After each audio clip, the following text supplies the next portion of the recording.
कभी आप ब्रह्म मुहूर्त में जगे? जगकर देखिए, संध्या होने के पश्चात जब रात्रि का अंधकार सारे संसार को धीरे धीरे अपने अंधकार में निगलने लगता है, तो यही अंधकार ब्रह्म मुहूर्त में भोर होने से ठीक पूर्व तनिक अधिक काला हो जाता है। कुछ समझे? हमारा जीवन भी कुछ ऐसा ही होता है।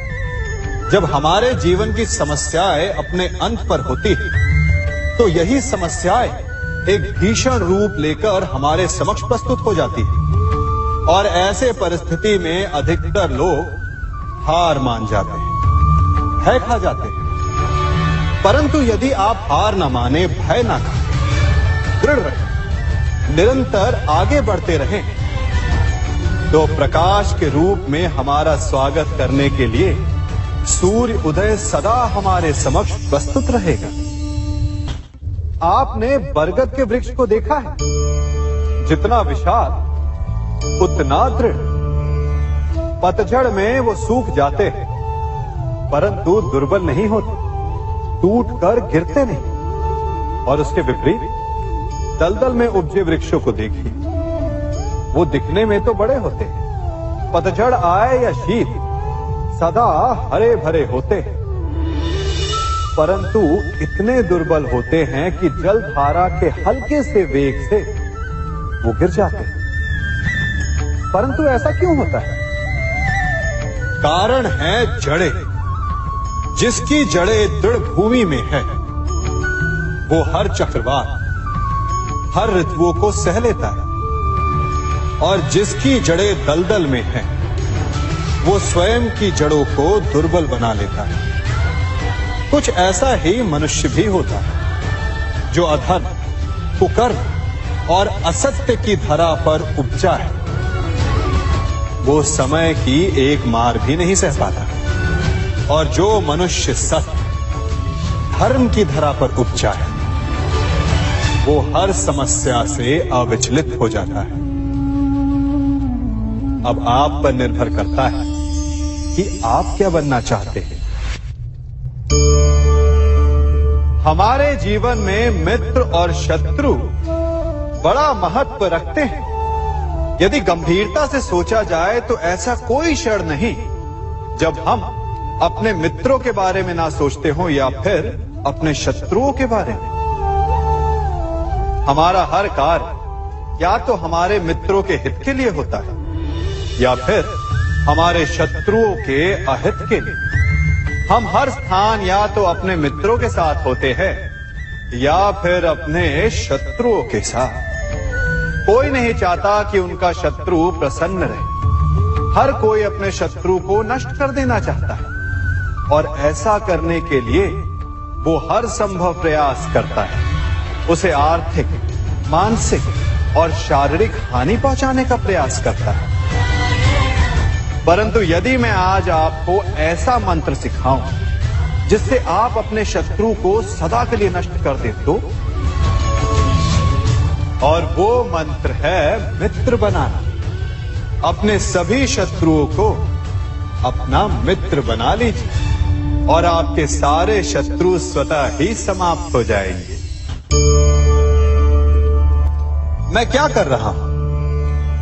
मैं दिए प्रज्वलित कर रहा हूं ताकि अंधकार को मिटा सकूं। अब आप कहेंगे कि इसमें कौन सी बड़ी बात है ना? परंतु इसमें महत्वपूर्ण बात समझने के लिए यह है कि मैं क्या नहीं कर रहा हूं, और मैं अंधकार नहीं कर रहा हूं। क्योंकि अंधकार को मिटाने के लिए प्रकाश का अस्त्र तो उठाना ही पड़ता है। बुराई को बुराई से नहीं, अच्छाई से जीता जाता है। अन्याय को अन्याय से नहीं, न्याय से लड़ा जाता है। क्रोध को क्रोध से नहीं, क्षमा का साथ लेना होता है। ठीक उसी प्रकार एक लोहा लोहे को काटता है, परंतु एक ठंडा लोहा ही गर्म लोहे को काट सकता है। इसलिए यदि आपको अपने जीवन में विजयी होना है, तो अपने शस्त्रों को, अपने अस्त्रों को सोच समझ कर उठाइए, क्योंकि एक अनुचित सोच परिणाम पर भारी प्रभाव डाल सकती है। आप सब सोच रहे होंगे कि ये क्या मैं करने लगा। मैं इस पौधे को जड़ से उखाड़ रहा हूं। आश्चर्य हो रहा है ना कि एक पौधे को उखाड़ना या काटना ना केवल एक अपराध है अपितु पाप भी है। तो फिर मुझे ऐसा करने की क्या आवश्यकता पड़ गई? क्योंकि कई बार विनाश ही सृजन तक पहुंचाता है। यदि नया भवन बनाना हो तो पुराने भवन को गिराना पड़ता है। व्यवस्था को परिवर्तित करने के लिए क्रांति लानी पड़ती है। और उसी प्रकार यदि किसी वृक्ष या किसी पौधे की जड़ों में घुन लग जाए या उसका मूल सड़ जाए तो उसे जड़ से उखाड़ देना ही श्रेयस्कर होता है, ताकि उस स्थल पर नए पौधे उपज सके।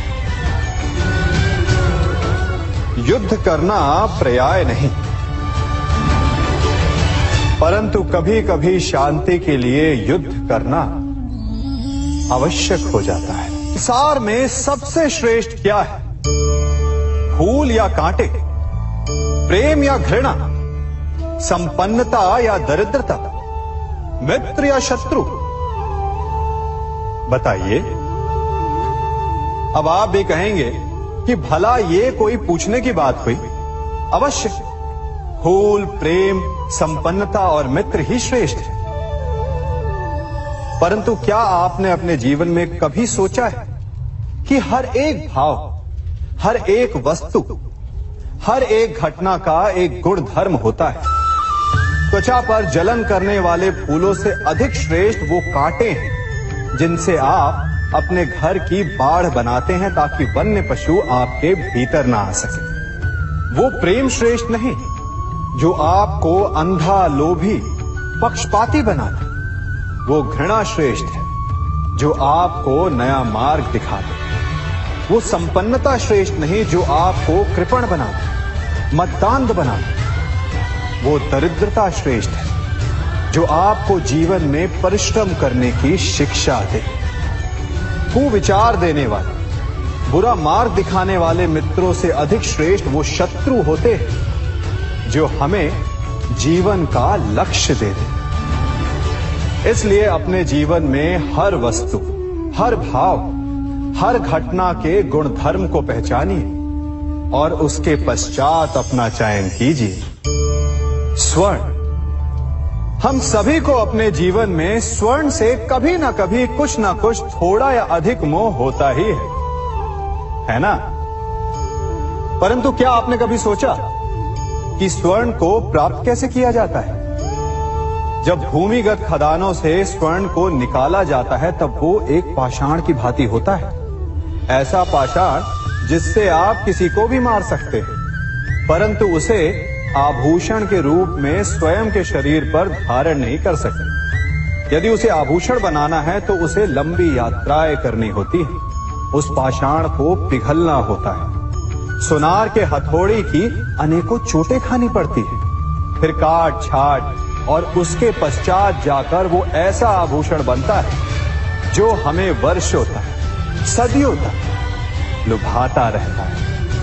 इसलिए यदि आपको समय पर विजय पानी है तो स्वयं के निर्माण पर समय देना होगा। हम सभी सुनते आए कि जो वीर होता है, साहसी होता है, शौर्यवान होता है, उसके समक्ष सारा संसार झुकता है। वीर भोग्य वसुंधर। परंतु वीरता है क्या? शौर्य क्या है? साहस क्या है? साहस युद्ध नहीं, वीरता विजय नहीं, शौर्य कभी ना गिरना नहीं। साहस किसी चुनौती के समक्ष खड़े होने का भाव है, तो वीरता उस चुनौती को उत्तर देने के लिए पूर्ण परिश्रम लगा देना है। और शौर्य का अर्थ है गिरकर फिर से उठने का साहस रखना, बार बार प्रहार करके वीरता दिखाना, निरंतर प्रयास करते रहना, निरंतर परिश्रम करते रहना। इसलिए विजयी होने से अधिक महत्वपूर्ण है शौर्यवान होना, क्योंकि जो शौर्यवान है उसे विजय मिलना निश्चित है।